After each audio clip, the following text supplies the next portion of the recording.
Hi and welcome to Room of Rock with Ted and I. Now this time in the Room of Rock I thought I'd give you a bit of a look and a review of our Epiphone SG400. Now if you follow the channel you'll know I only bought this guitar, bought it second hand off of eBay as a practice piece really to try a headstock modification, because the real guitar I wanted to modify was my Les Paul there, my Epiphone Les Paul. But I bought this to see if the idea would work, and I've actually grown quite attached to it. So hang around and see how we get on.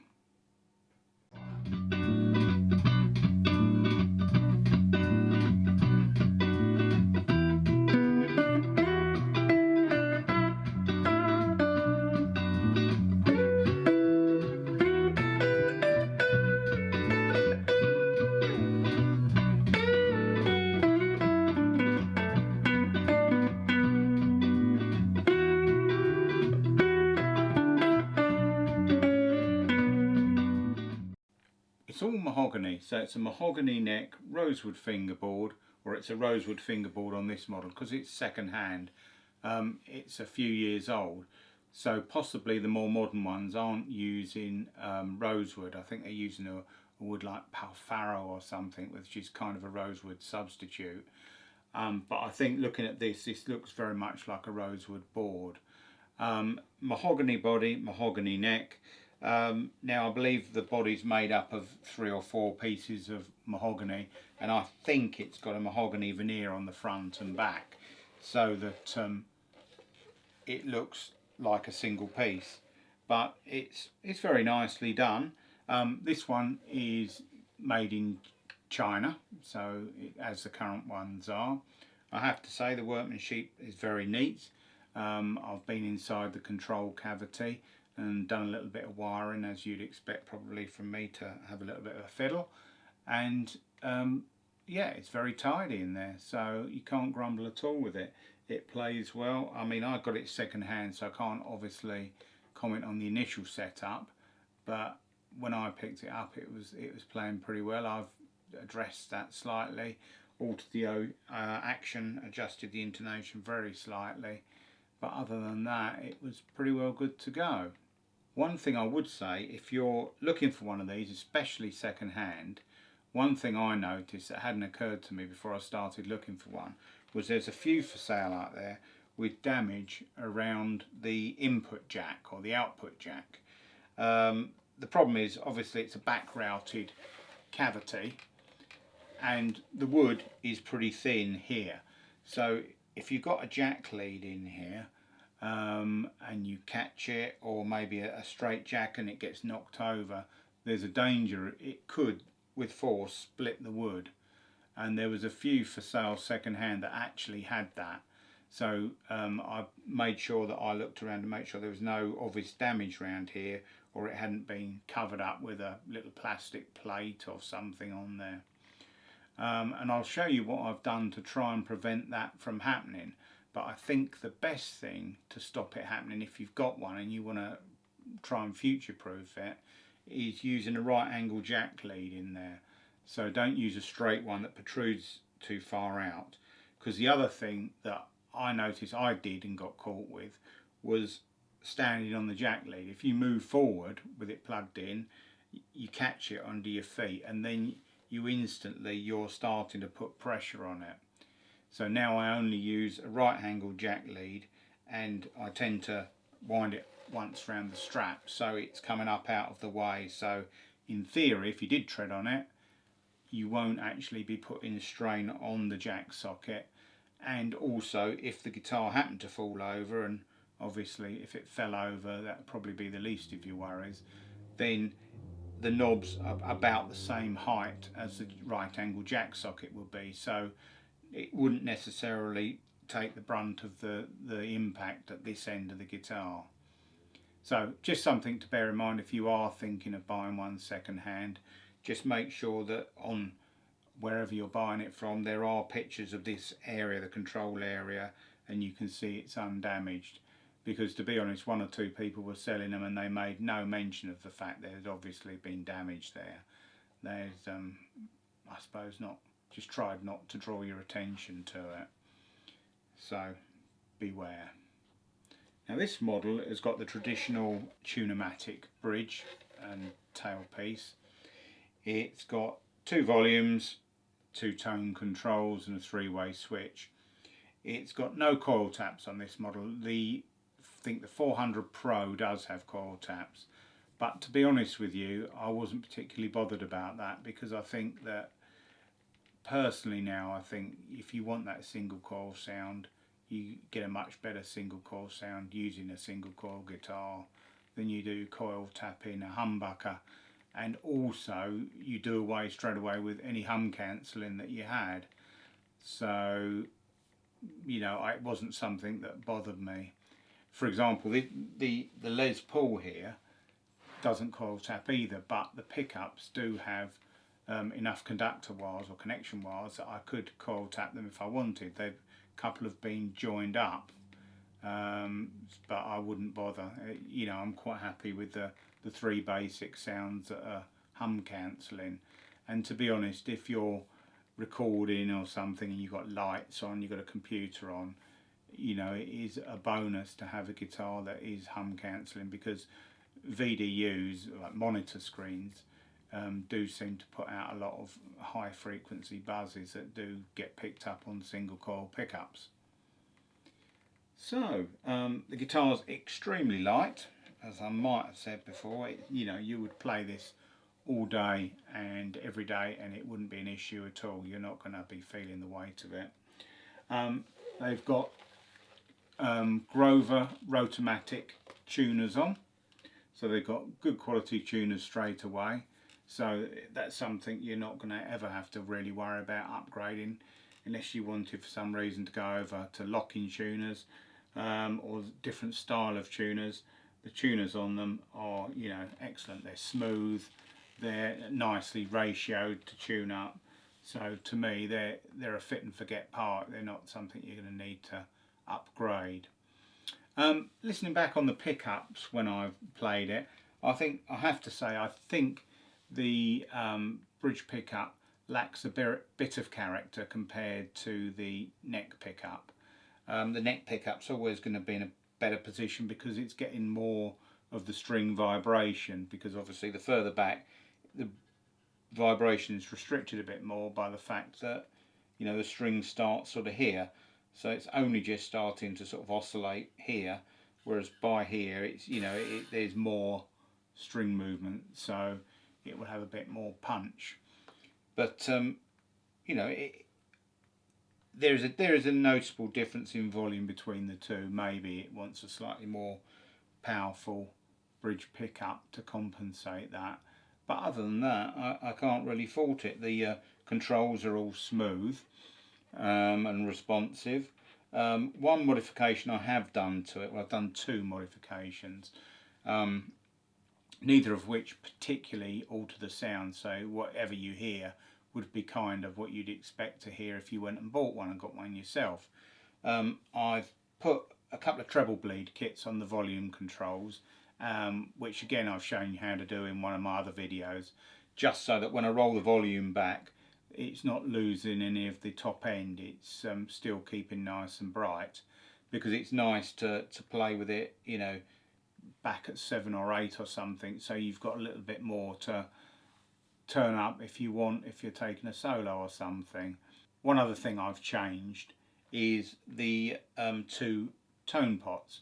The volumes are standard, but the tones I've changed purely because whoever had the guitar before me must have never used the tone controller, must have probably left them on 10. So as soon as I touched them they crackled really badly, and I tried about 3 goes at spraying them with like a switch and contact cleaner, and I think it was just too badly damaged that they just wouldn't clean up and wouldn't work. So consequently I changed those over, because again I like to play with them rolled back a little bit, so that if you do want a bit more bite, you got a little bit in reserve. I always just think it's nice with anything to have, you know, a bit more in reserve should you need it. Oh, the other thing I did, and I'll show you some pictures of that, is to try and help reinforce the wood here and make it better earth possibly and slightly stronger. I've put a metal plate in the control cavity. I had some scrap steel sheet and I just made a cardboard template up, just basically going round the edge of the cavity so I could get the shape of the cavity.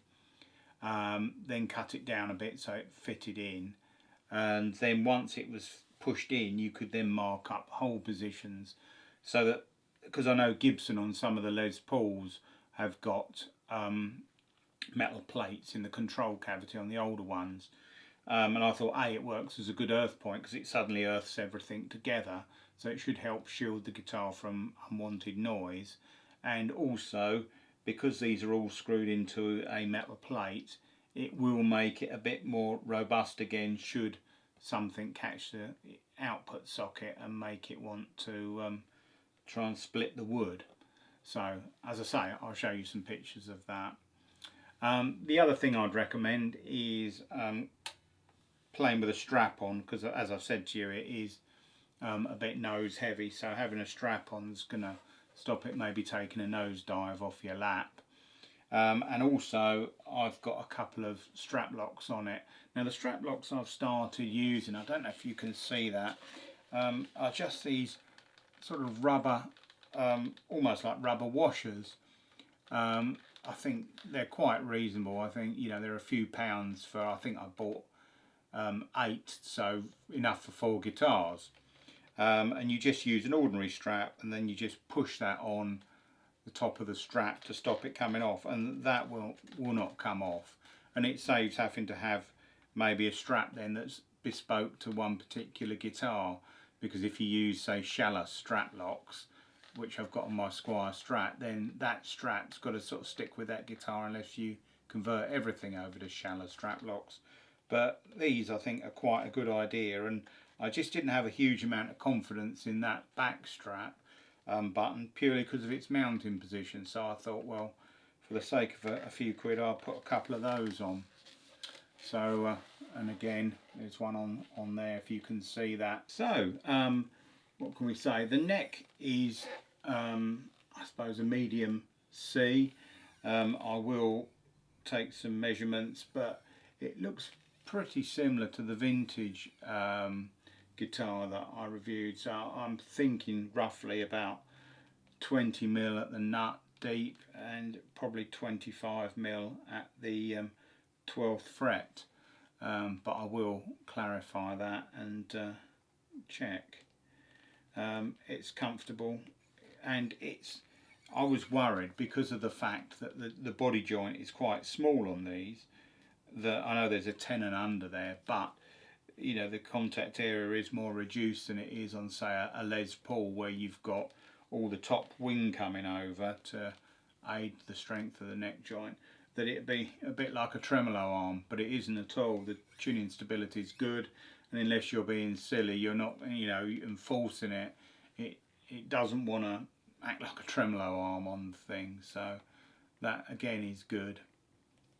I think the finish, this one, they come in, I think, in black or cherry, and I think there are some sunburst ones there. Maybe I've seen some on eBay that are sunburst with maybe a figured top, you know, like a more upmarket version.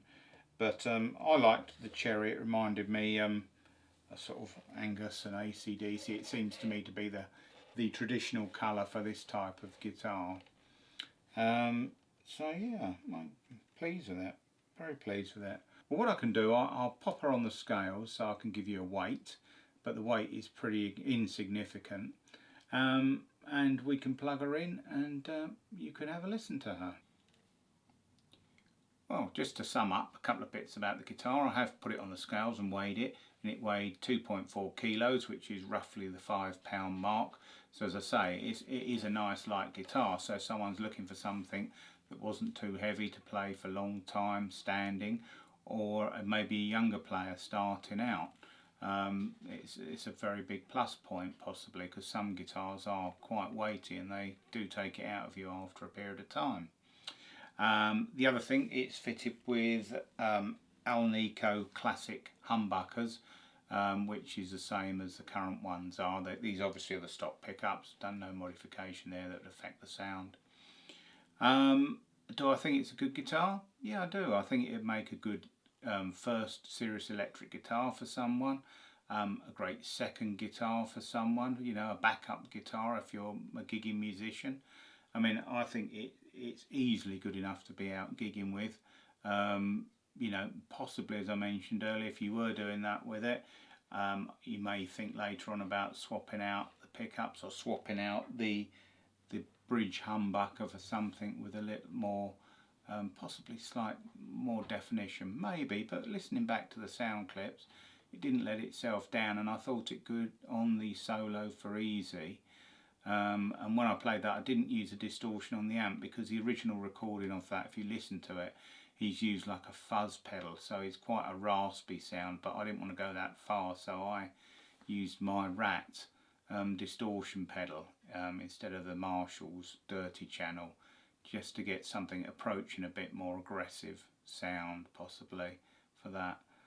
Well, before you get to hear the guitar, I'll just give some measurements of the neck so you can get an overall idea of the dimensions of the neck. So I double checked it and I wasn't too far out. I think here at the nut, from the front of the fretboard to the back of the neck, is 22 millimeters.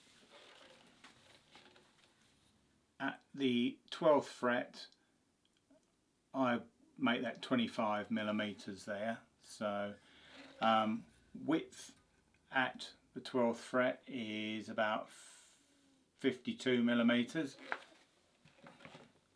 and width at the nut is about 42 millimeters. So that just gives you a rough idea of the neck measurements, so you can just get a rough feeling in your head how the neck is. But it's not, you see, it's not one of those really slim speed necks. It's slightly more chunky, you know. It's not a real baseball bat, but it's pleasant, you know, and nothing wrong with it at all. And the fretwork was good. I mean, obviously I can't comment originally because, as I say, I bought this second hand, but I haven't had to dress any of the fret ends. I did mention, I think, in my video when I did the headstock conversion, I dressed a few of the frets up this end where they had shown very slight wear. And it was just silly not to. When I had the guitar apart, it was ideal time just to give them a bit of a polish and buff out any wear marks. Well, what I do is what I normally do when I do these sort of things. I'll plug the guitar straight into my Marshall JCM 900, just using a straight lead, and from that I should mic that up with my Shure Beta SM57 into my mixer, and from a mixer take a feed into the camera. So in theory you're hearing as true a signal path as you can, rather than any effects processing or anything like that. The only thing you might hear is a bit of reverb, which would be from the amp that's left as the amp set. So, and I shall play through the clean and the dirty channel just to let you hear the differences in sound and how she sounds.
One sound I do like is, I do really like the neck pickup. I think, you know, it's got a really nice sound both distorted and on the clean.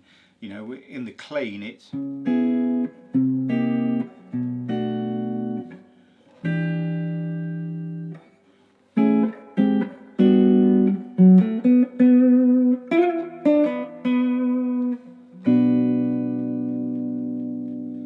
It's got that kind of jazzy feel about it, you know, jazz blues type thing. And then if you dirty the sound up a bit, it's got, whilst it hasn't got quite as much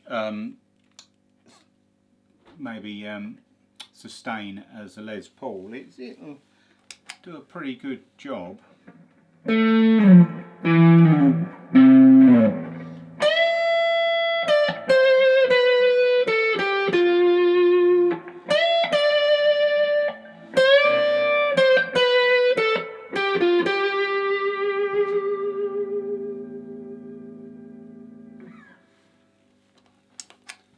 So, you know, all in all, a very, very pleasant sounding guitar.